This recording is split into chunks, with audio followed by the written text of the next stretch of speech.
Hello everyone, I am here again to answer more of your questions that I pick from my recordings that I make here and videos. And as I share my journey here, it's natural that people embarking on the same will approach me with questions. So the question today on the bench is the Canadian journey worthy?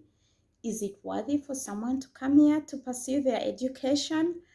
And does it still make sense? So I was asked by a few people for me to share my experience so far. So I am lilnamayanjakiwanuka from Uganda. I am here in Kamloops, British Columbia, Canada, studying at the Thompson Rivers University. I am pursuing a master's degree in business administration, and I live and work here in Kamloops since December um, 2021. Yeah, last year is when I came here.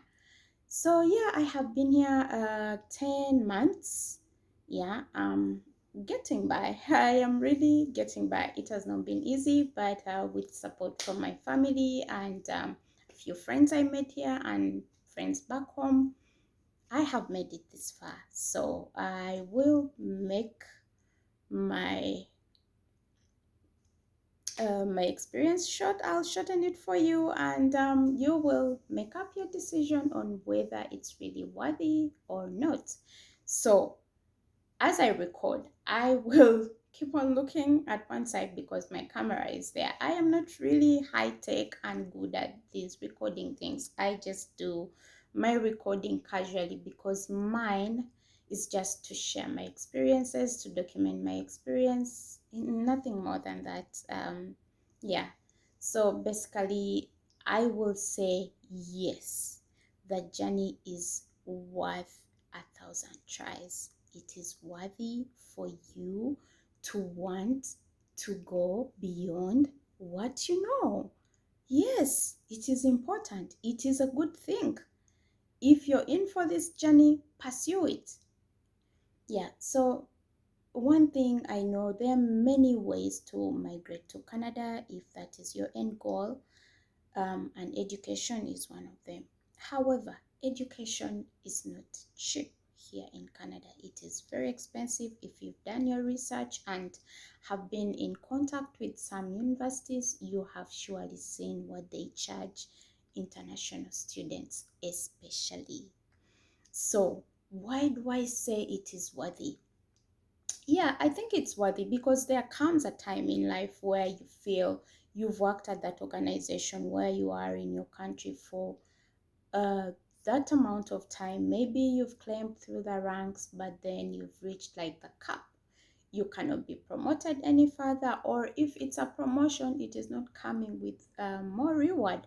Reward can be in terms of finances, like a higher salary, or you have more benefits, or you have more flexibility at work.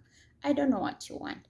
But in my case, I think it was worthy a try because I needed to change the quality of life that I live. I come from a country where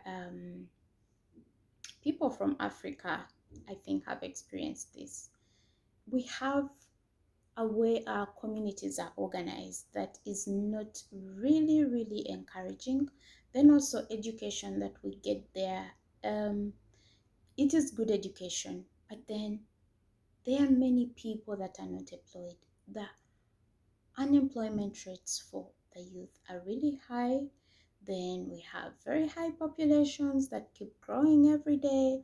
The poverty line is way beyond, and it is a cycle that carries on. So sometimes you think beyond, you're like, okay, can I look at the world as a global um, place where I can also carry my experiences and try to compete with other people at the global level?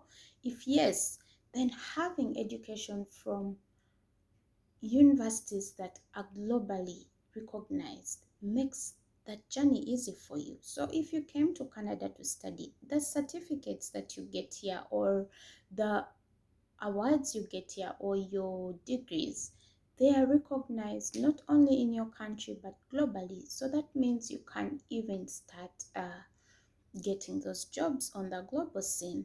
Also, it is worthy because by coming to get this education, maybe you have wanted to have your family also migrate to another country, one that is more advanced than yours or more organized, or where things are done in a very transparent way. And yeah, so studying in Canada comes with that opportunity that you can, as a student, apply for your spouse to come in on a spouse work permit. It's an open work permit, but he gets that because he's your spouse. Then also your children can come along and have an education here that is better than the education that they had maybe back in your country. Those are added advantages to your study permit. But also after your program, there is what we call a postgraduate work permit, which you get, and this also allows you to work longer after your program. So for me, looking at all those, I would say it is still rewarding, and it's a journey that I would still take even if I hadn't embarked on it yet.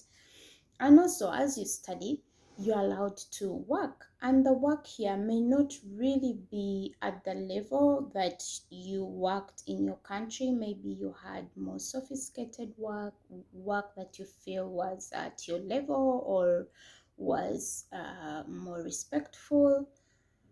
Yeah, things change here. All work is respectful. That is the number one thing that you should have a mindset change towards, because they have what they call a minimum wage. So whatever you do will earn you the money that was agreed upon, that does not even go below what was set as the minimum wage. So this money comes off to be even sometimes better than the salary you earned home at that job that you took as more respectful, or one that you can really relate with. Yeah, because the pay is decent enough to and to be able for you to afford your living, your grocery bills, and then save a little more for your other needs. Yeah, so when you look at it that way and are patient enough to work at those jobs, then until you get your degree or whatever certificate you're studying for, then you can start applying for professional work, which is also available and you can get it. So I would still and strongly say that the journey to Canada is still worthy. You can really change your life by studying here. It comes with lots of opportunities.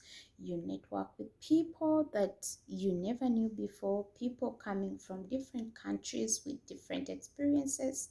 Yeah, it gives you all those opportunities that you wouldn't have got if you stayed back in your country. You get to experience to work in a more organized environment. And I don't know, I can't say more than I have said about it. Still, it comes back to you. There are people I know that are here to study, and maybe they're being supported by their parents. They've not made up their minds on what they want to do after their studies, and probably they want to go back to their countries. Still, that education from here will position them better in looking for good jobs in their countries, because an international award is more recognizable than one that is got from your country. There are people that have been supported by their organizations to come and study here in Canada, and they're also going back to to their countries to work at their organizations. Still, the exposure and experiences from here will make them better employees at their organizations, and the way they see things will have greatly improved. So that experience cannot be traded for anything. Yeah. Then also the people that are here to migrate here through their studies that I have talked about. Also the rewards are very many. So at the end of the day, I would encourage each of you to focus on your end goal. What would you like to achieve after your education? That will inform the type of program you will choose to pursue, then the length of that program, and how best you position yourself to get those things done, but also at an affordable price. I have met people that have decided to do a postgraduate diploma before pursuing their masters, and they will also pursue their masters, but they're like, Lillian, for me, let me first do the postgraduate, get my postgraduate work permit, work a few years, then apply for my permanent residence. And if I get my permanent residence, I will then apply for a master's degree, which I will pay for as a local student, and that will give me the advantage to pay local fees, which are cheaper than what you paid as an international student for the same MBA. So there are many tactics and strategies to getting this thing out of the way. It is a personal decision that you take, but always premise it on what your end goal is.